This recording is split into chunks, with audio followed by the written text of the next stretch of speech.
Hi, I'm Dan Arnold, coming to you from the University of Chicago Divinity School, where I am a scholar of Indian Buddhist philosophy. And I'm here to talk to you today about an important Indian Buddhist text that's also of particular importance in the history of Tibetan Buddhism. A text by an Indian Buddhist philosopher named Kamalashila, who wrote this text and who died in Tibet, where he had figured prominently in first introducing the Indian tradition to Tibet. Kamalashila, who lived in the 8th century, he died in 795 in the Christian era, had been assisting his teacher, also an extremely important Indian Buddhist philosopher, named Shantarakshita. Shantarakshita, who died 10 or 15 years earlier than his student Kamalashila, also in Tibet. Shantarakshita was invited to Tibet, where he founded the first monastery in Tibet, the monastery of Samye. And near the end of his life, Kamalashila, his student and a commentator on Shantarakshita's work, was invited to Tibet to consolidate the gains that Shantarakshita had made and to ensure the continued flourishing of the Samye monastery. Now, Kamalashila is of particular importance because of a fabled debate that is thought to have taken place at the Samye monastery, the Samye debate. A debate between Kamalashila, whose position I could talk about in just a minute, and a Chinese monk known to history only as Hosheng Mohoyen, Mahayana Buddhist monk. So the unnamed interlocutor who was the proponent of Chinese traditions of Buddhism that were also present in Tibet at the time and that were vying for royal patronage and influence. And this Chinese Buddhist monk and Kamalashila, the two parties to this famous mythic debate at Samye, upheld strikingly different positions. They had strikingly different intuitions about the nature of progress on the Buddhist path. And they both had intuitions in this regard that are equally ancient. They both had intuitions that make sense of basic Buddhist commitments. And although Kamalashila was, in the event, judged to have won the debate, and his view of the Buddhist path was henceforth officially taken as normative in Tibet, that doesn't mean that the kinds of predilections epitomized by his Chinese opponent disappeared. The positions upheld by both of them both represent positions that make sense and that are part of the basic structure of the Buddhist tradition. So what was really at issue in this debate? At issue was fundamentally different conceptions about progress on the path to awakening, progress on the path to Buddhahood. Progress on the path to making vividly real the basic insights of the Buddhist tradition. And in this regard, I will say that the organizing insight of the Buddhist tradition, the insight that has to be realized in order to achieve awakening, is the idea that we are not selves. We do not have selves. This is the no-self doctrine. This is the claim that what there is to being a person is always in flux, is dynamic, is contingent, is always influenced by relationship and other factors. And our attachment to the idea of ourselves as enduring and independent and autonomous, the Buddhist analysis of the human predicament is that our attachment to that is the source of our suffering. Because we are attached to the idea of our own importance and endurance and significance and centrality and agency, all of the ways in which we experience as challenges to that in the course of life cause cognitive dissonance and suffering and stress. So how do we make vividly real, how do we transform ourselves by coming to realize in a deep sort of way the truth of the no-self doctrine? That's what Kamalashila and his Chinese opponent disagreed about, is what it looks like exactly to make that transformatively real. One of the issues here is that the self idea, the attachment that Buddhists think that we all habitually have to a way of being that doesn't make sense, that this is an artifact of our imaginations, of our conceptual construction. What's actually given to us in experience, if we attend to it carefully enough, we will see to be nothing more than a causally continuous series of momentary dynamic events. And if we introspect and examine our experience, we'll discover that there is nothing there that counts as what we really are. All we will ever find is this sensation, and then this one, and then this one. And the Buddhist project is a project of overcoming egocentrism and cultivating compassion by deepening that sort of understanding of ourselves. So what does it look like to do that? Well, the point in Buddhist tradition isn't just to assent to this claim. This is a basically Gnostic tradition in the sense that the transformation that's on offer, the elimination of suffering, results from a certain kind of understanding, a certain kind of gnosis. Rightly understanding how things are is what effects the desired transformation. So the claims or doctrines of Buddhist tradition are not significant as things simply to be assented to. The point is not, do you believe in the doctrine of selflessness? The point is, can you become a selfless person by deepening this insight? And so Kamalashila and his Chinese adversary are talking about different ways to talk about progress in doing that.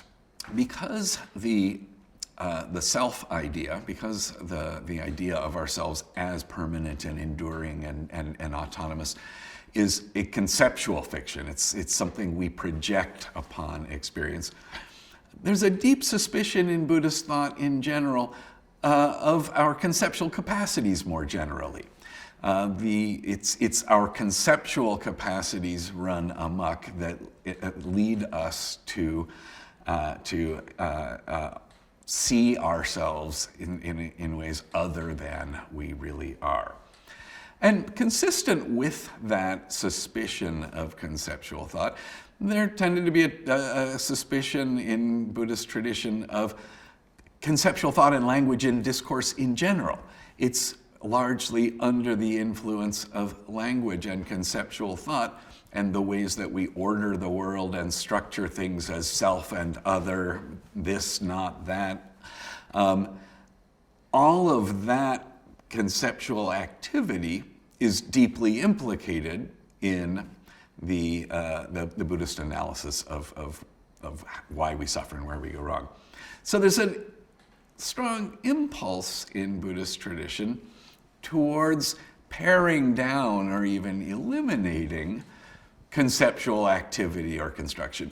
And that's the view epitomized in the Samye debate by Kamalashila's Chinese Buddhist adversary. So the Chinese position in this debate, at least as represented by Tibetans, if you look at Chinese sources on this, it will probably look like a more sophisticated and interesting position.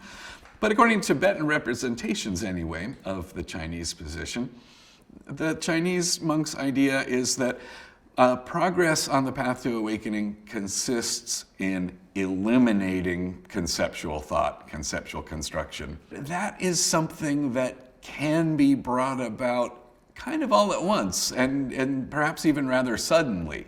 The integral to his position, as to the Zen tradition to this day, is a reflexive sort of suspicion of texts and discourse and discursivity, and an emphasis on oral teaching and on instilling the profusion of thoughts and so forth. And that all makes sense of aspects of Buddhist practice and of the no-self idea. Kamalashila, in contrast, epitomized dramatically different intuitions about progress on the path. For Kamalashila, progress on the path can only develop gradually, and it can only develop systematically. So Kamalashila upholds a tradition of path literature from the Indian Buddhist context, a vast corpus of literature devoted to very systematically and in great detail, sometimes mind-numbingly tedious detail, elaborating all the stages of the path, where the idea is that one cannot achieve the realization of any particular stage unless one has first cultivated the prerequisite realizations. So you can't skip any steps along the way, as it were. There's a graded progression of insights that make sense. And the idea is that, in fact, it takes innumerable lifetimes to achieve this. So there's a suspicion of the Chinese monks' confidence in the possibility that this could happen all at once. And a suspicion, perhaps, we might say from the perspective of history of religions, a suspicion of the idea of charismatic individuals who claim their own sort of awakening and who claim that the tradition is dispensable. Kamalashila is an upholder of a strong scholastic tradition, and he thinks without deference to that tradition, there's no way of rightly understanding Buddhist insights. So that's what's at stake in this debate. The sudden versus gradual debate is how this often gets framed, with the Chinese monk upholding the possibility of sudden enlightenment and Kamalashila arguing for the inevitability of its only being gradual and only unfolding according to this very precisely graded progression of insights. Kamalashila, as I said already, was judged by the Tibetan king to have been the victor of that debate, and so officially, at least, from then on, Kamalashila's conception of the gradual progressive path to Buddhist awakening was adopted as normative in Tibet. He was commissioned by the King Trisong Detsen of Tibet to write a text codifying the position that he had carried in the debate. And he wrote actually 3 texts, all with the same title. They're all called the Bhavana Krama, the stages of cultivation. I'm talking to you about the first one, but we can really think of them perhaps as all a single sort of text.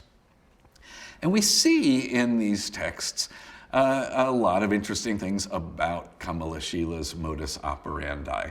And in particular, we see him deploying categories and structures of great antiquity in Buddhist tradition to talk about this graded progression of teachings that he thinks is important. I'm going to emphasize 2 of these. I'm going to say a little bit first about an idea that Kamalashila starts with, and that is the idea that we can't understand the kinds of cognitive or epistemic work of Buddhist practice. We can't understand the project of cultivating the right kind of understanding unless we also have always in mind the importance of compassion. Okay, so one of the structuring ideas of this text is the pair prajna and upaya. Prajna, which I'll translate today as gnosis, very often translated as wisdom too. Prajna especially means the kind of gnosis or wisdom that rightly sees the way things really are according to a Buddhist analysis. But there's strong emphasis in Buddhist tradition from a really early point on the importance of always understanding that gnosis as informed by and constrained by and somehow answerable to compassion. One way to think about the importance of that is to think about possible worries that people might have about the no-self doctrine. The idea that we don't have selves can be understood as a nihilistic kind of doctrine, as a denial of something obviously true.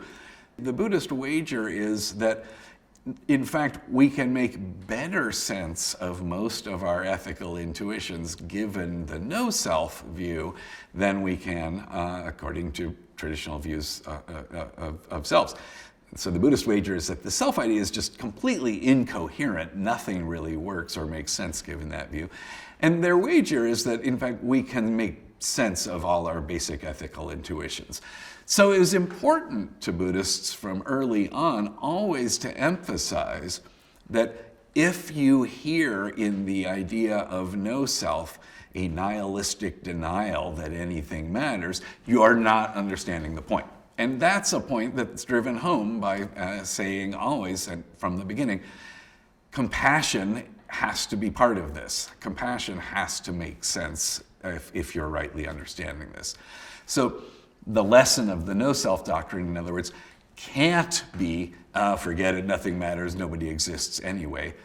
And if you've cultivated compassion as the point of the project all along, that's a way to keep from ever being misled by nihilistic conclusions. So that's one point to make about what's structuring this, the importance of this pair, wisdom or gnosis and compassion. More important, though, and this is what I'm really going to talk about, is a threefold schema, a threefold progression of kinds of gnosis that is of great antiquity in Indian Buddhist tradition. And it's this triad of kinds of progressively deepened knowledge or gnosis that gives us the title concern of this text. So I'm going to talk about the idea of cultivation, stages of cultivation. What are the three different kinds of prajna or gnosis?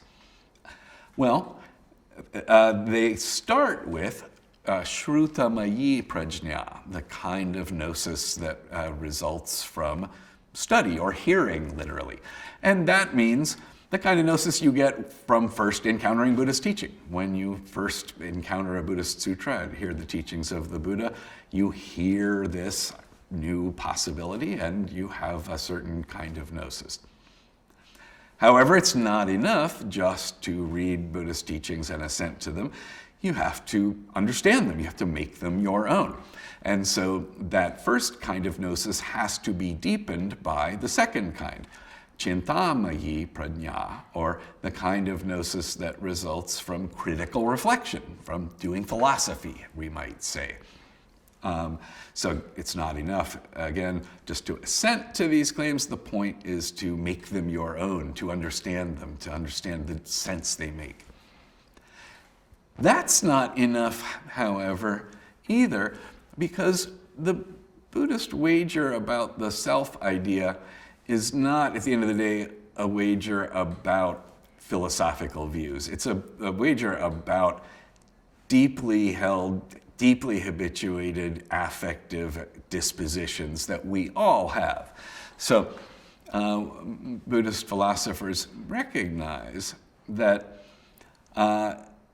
successfully arguing against the proponent of a self view and successfully making an argument for no self, that doesn't suffice by itself to change a person and make them a selfless, compassionate person, because that kind of performance of an argument can't uproot deeply habituated psychic tendencies, which on a Buddhist analysis have been habituated over innumerable lifetimes.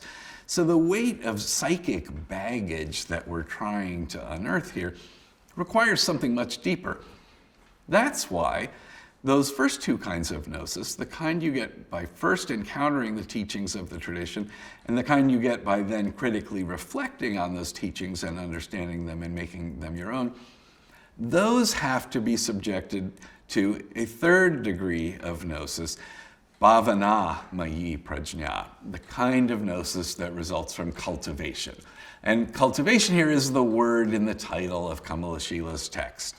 The text is called Stages of Cultivation, the kind that insists in something vastly more than simply understanding a philosophical argument, the kind that actually uproots these deep affective tendencies we have. Now, the word that I'm translating as cultivation, the word bhavana, is the word that's probably most often translated as meditation. If you are reading an Indian or Tibetan Buddhist text and see the word meditation, there's a good chance the Sanskrit underlying it is the word bhavana. But bhavana has an actually more basic meaning than that. Bhavana actually comes from the causative stem of the verbal root bu, to be or to become. So bhavana literally just denotes any act of something's becoming, or of becoming real, being made actual, being actualized. So exercises of bhavana, of making vivid, of making real, of making actual, denote meditation, to be sure, but also any kind of practice that can deepen the insights of Buddhist tradition. And here I will note something that's often noted by scholars of Buddhist studies, that in fact, historically, a very small percentage of Buddhists, and perhaps even a small percentage of Buddhist monastics, have devoted much time to meditation. There's a widely prevailing contemporary notion that, well, meditation is what Buddhism is, it's what Buddhists do. Everything else, such as philosophy, Buddhist philosophy, is merely preparatory to the real work of meditation. But what I want us to understand by appreciating that this word bhavana denotes something much broader than that is that there are lots of different ways one can deepen the kind of understanding one gets by first critically reflecting on Buddhist tradition. To give you an example of other ways that the insights of the tradition can be deepened, it can be deepened by memorizing texts. A lot of Buddhist philosophical texts, texts epitomized by the Abhidharma literature, consist in the enumeration of the impersonal categories that constitute experience. This is a literature that would have us look at our experience and carefully identify all the different components, parts of it. There's a bit of affect, there's a bit of recognition. And the project of memorizing these lists of impersonal categories can work, I think it's possible for us to imagine, as an exercise in systematically redescribing your experience. And so one effect of memorizing whole tables of categories and memorizing these impersonal descriptions of experience in terms of the occurrence of certain impersonal factors is you're redescribing your experience in ways that let you distance yourself from it. It's possible to imagine, I think, how this could work. You can disassociate from your feelings of anger or lust or resentment or whatever by redescribing your experience and identifying those feelings as merely among the impersonal things that are going on. Okay?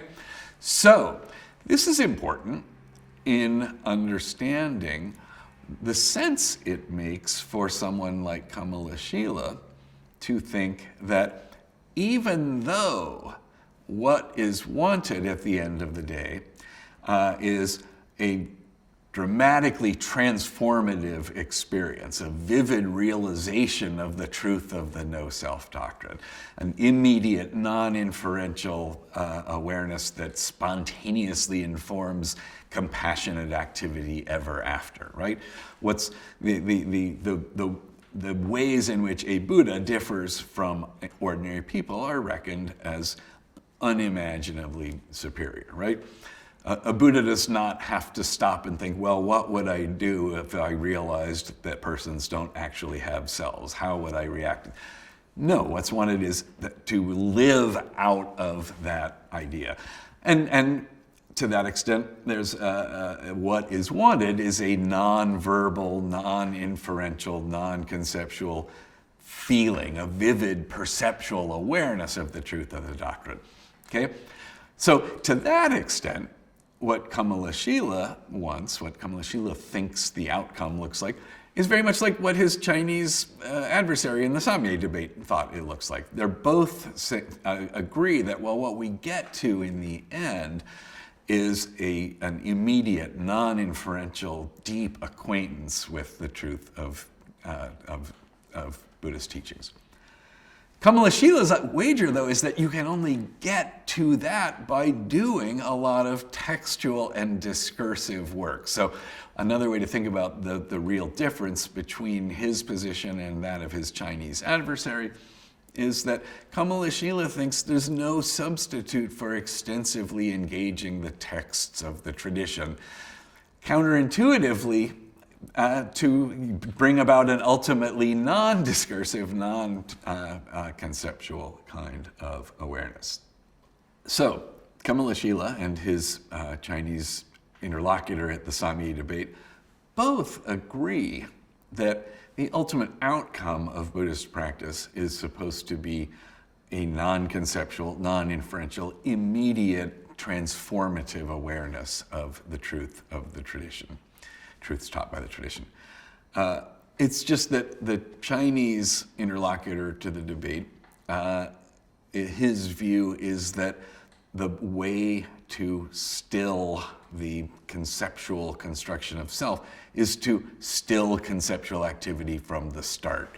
And Kamalashila's thought is, no, you have to engage Buddhist tradition, and there's no substitute for engaging the texts and the teachings of Buddhist tradition, even though that will produce, counterintuitively, the kind of transformative, non-conceptual awareness Kamalashila is ultimately aiming at.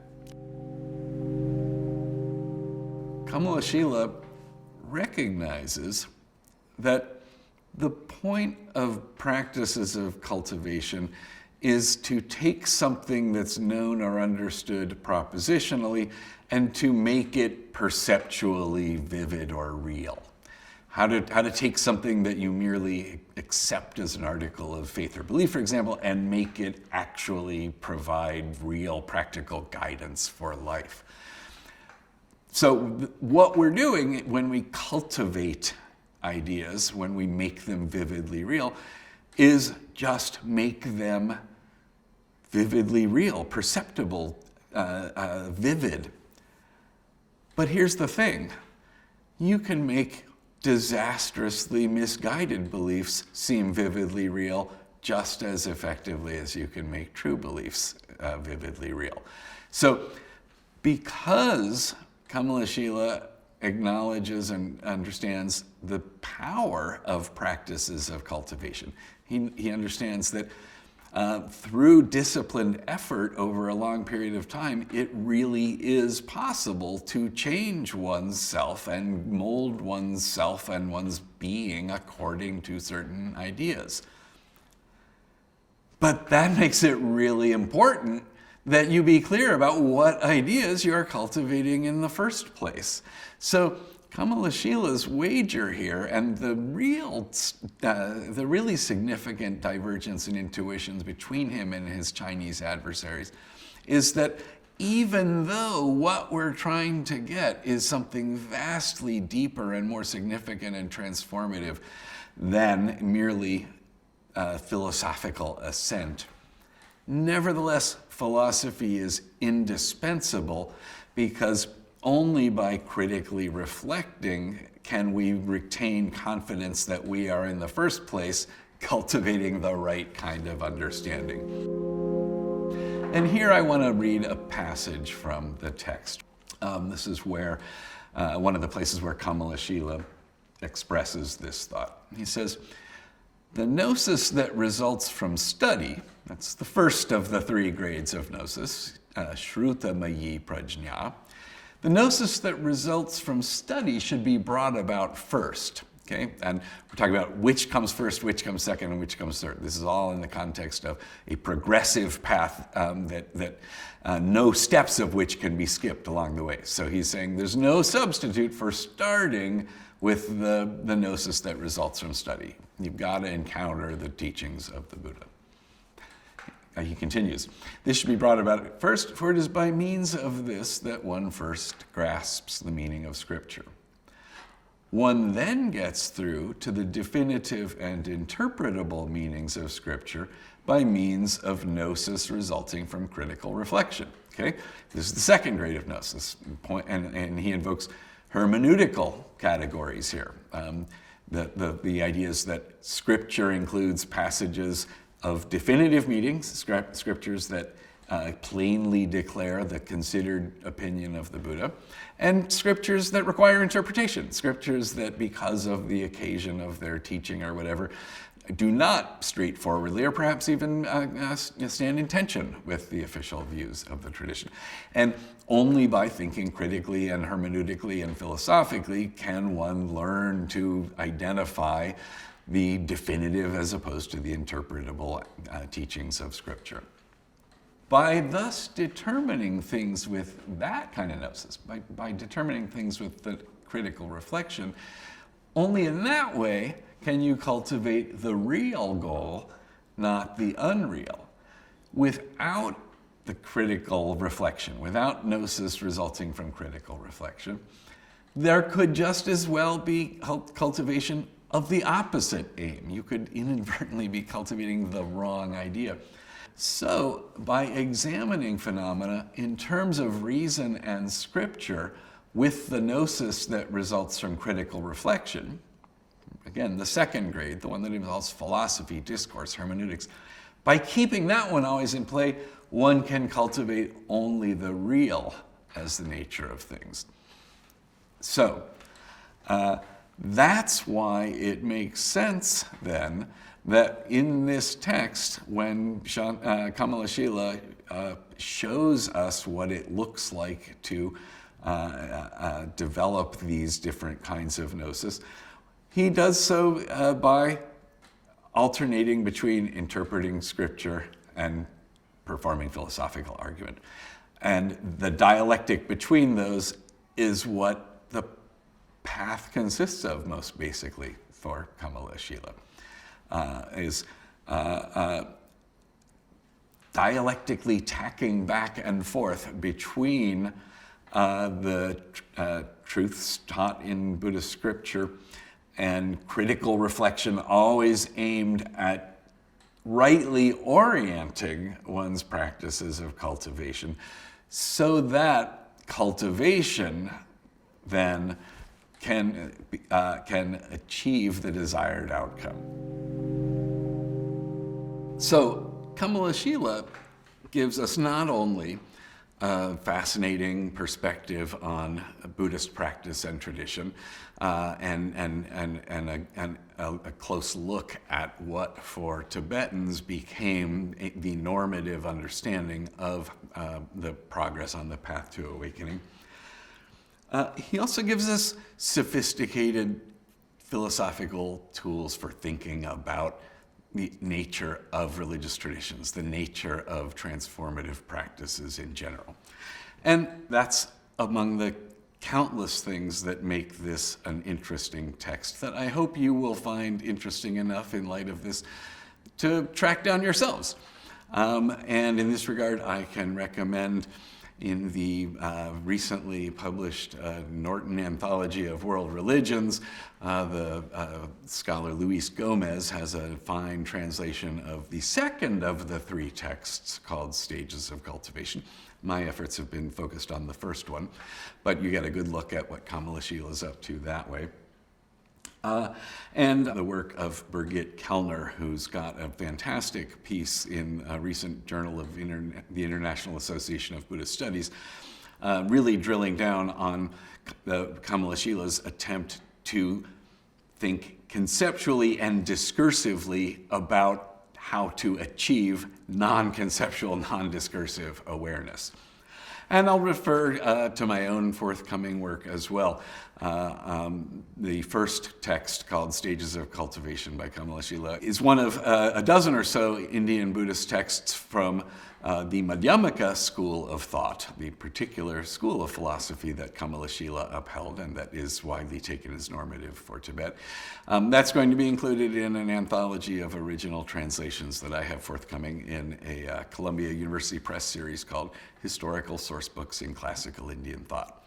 So I hope you will find Kamalashila interesting. I hope you will be motivated to learn about the famous Samye debate and appreciate that, that what's at stake in Kamalashila's debate and what we can find there now as historians or philosophers looking back at this mythic occasion and at the texts that grow out of it are not just glimpses of some deep and interesting tensions in Buddhist tradition having to do with different intuitions about how to make sense of Buddhist thought, but again, profound and interesting hermeneutical reflections on the nature of tradition and the nature of understanding itself. Thanks for listening.